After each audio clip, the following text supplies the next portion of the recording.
I'm an object relations therapist. I work with what are called object relations. An object is a mental representation of a relationship you have with somebody. So John and I have a conscious relationship where we're reactive, we're interacting, blah, blah, blah, and he tells me what he's thinking.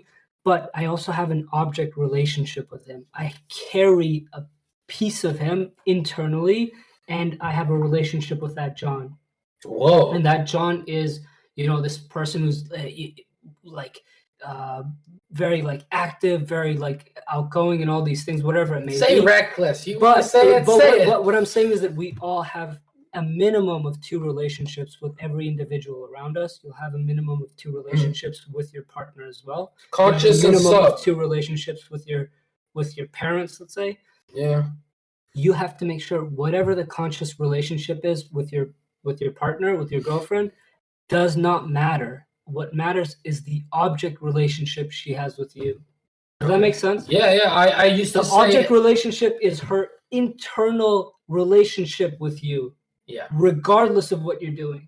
Even if you're over there PlayStation, pajamas, all that stuff, whatever it may be, she has some relationship with the idea of you as this person who has potential, as this person. Which is funny. You're saying identity again. Aristocratic is powerful. Yeah, she feels safe. But you're saying identity again. But what I'm saying is that it doesn't matter what you say to her. If her object relationship if her internalization of you is negative, or if it's weak. Oh, so this is the negative wife, where the guy goes to work, makes money, does everything being a good husband, and she still has this resentment. Getting cheated on.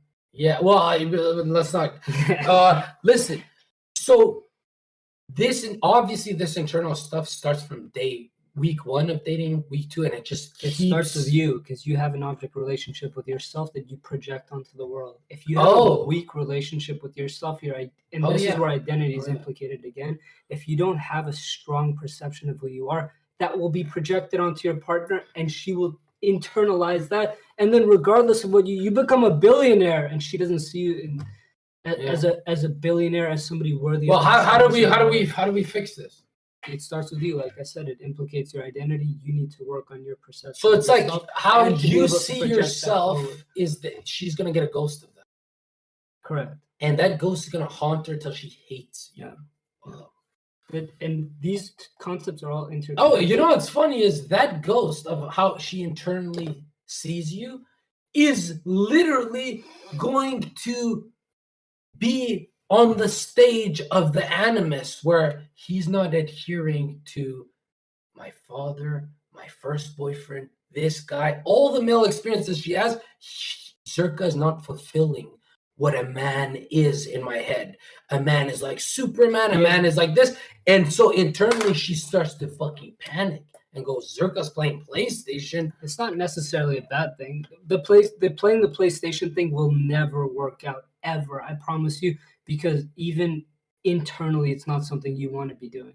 There's nobody who craves playing a video game because it's fulfilling. There's no fulfillment in playing video games. It's escapist. Is it biting nails? Be honest. It's biting nails. You could say it's a fixation. You could say it's like an oral fixation. I know. I have so many guys who play video games and they're productive at the same time. Yeah, but if you don't feel you're deserving of anything more than somebody who drones out and plays video games, you will create those conditions around you.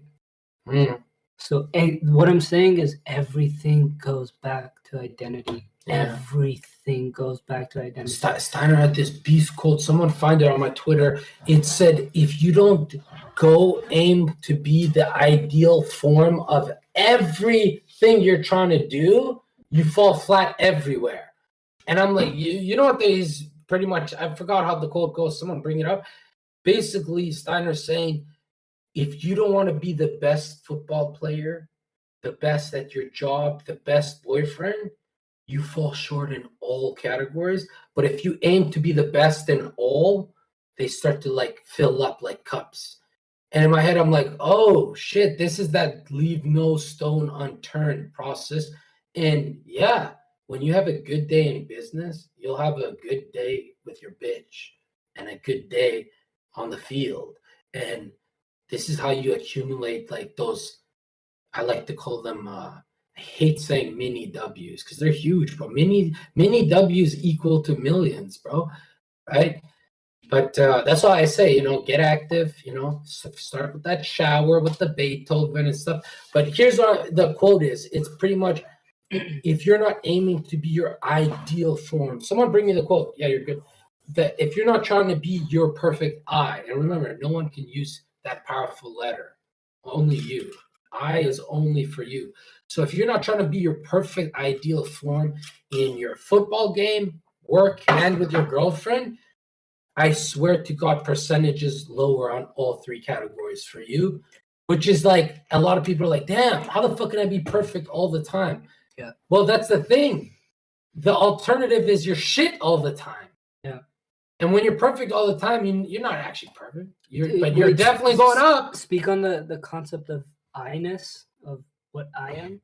Because there's something we talk about in object relations as well, connected to that. Mine's more metaphysical. The I am. Yeah, but there are people who are incapable of having a sense of who they are.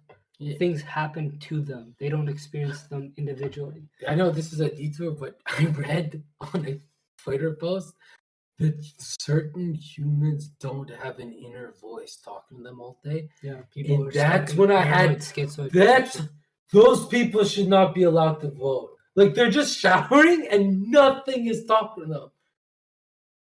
Like those gotta be NPCs, bro. That's so. I hear my inner voice even when I'm talking. Yeah. Right. Like I have that inner voice when I'm talking to girls. This is cruel, but I have this inner voice that goes, "Don't say that. You sound like Yo Mike. Don't say that. You sound like Bradley Martin. Don't say that. You sound like this guy. You want to sound like Zherka. Sound like Zherka. Sound like Zherka. Sound like." And Zherka's this thing of object relationship. Yes, the relationship you have to that inner internalization of what Zherka is. Yeah, and when I have this thing floating over my head, like I walk into a room filled with women, and I go, just impress. It's really impressing the anima that's watching because there's that energy of feminine in the room.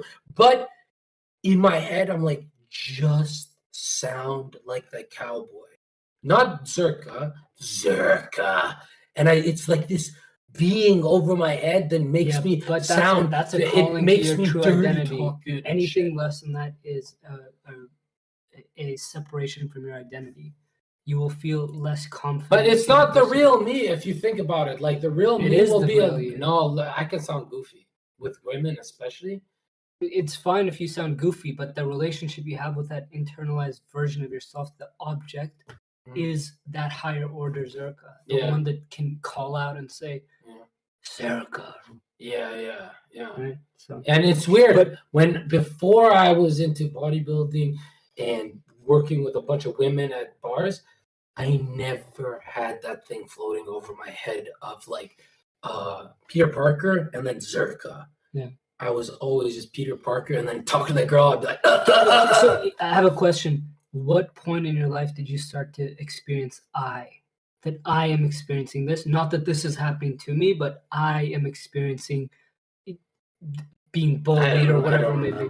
I know this is a huge question that people remember. They remember their I at 7 years old. I don't remember coming into it. I'll tell you this. Different stage. I remember when I used to look at Instagram badasses like this bodybuilder gets girls, right? When I was a young guy, I would look at these Instagram badasses and I used to be like thinking of their life. And then there was this shift that happened when I was like 21 or something, where I would look at someone with a great life and I go, I will be in there. I will have that good life. But it was like the end of, this is going to sound so cocky. It was the end of, around 21, it was the end of envy. Because if someone had a nice Ferrari, I always said, nah, it looks cooler on me. Yeah. And that fixed all my fucking problems for the time being. And anytime that I get depressed, anytime that I feel not confident, anytime I'm doing bad in life, that Zherka Spider-Man, I swear to God, he starts to fade away. and I fucking freak the fuck out. Or like after a breakup with a girl, I go, why do I sound so weak? I used to like shut up. It used to sound like Zherka, and now shut up.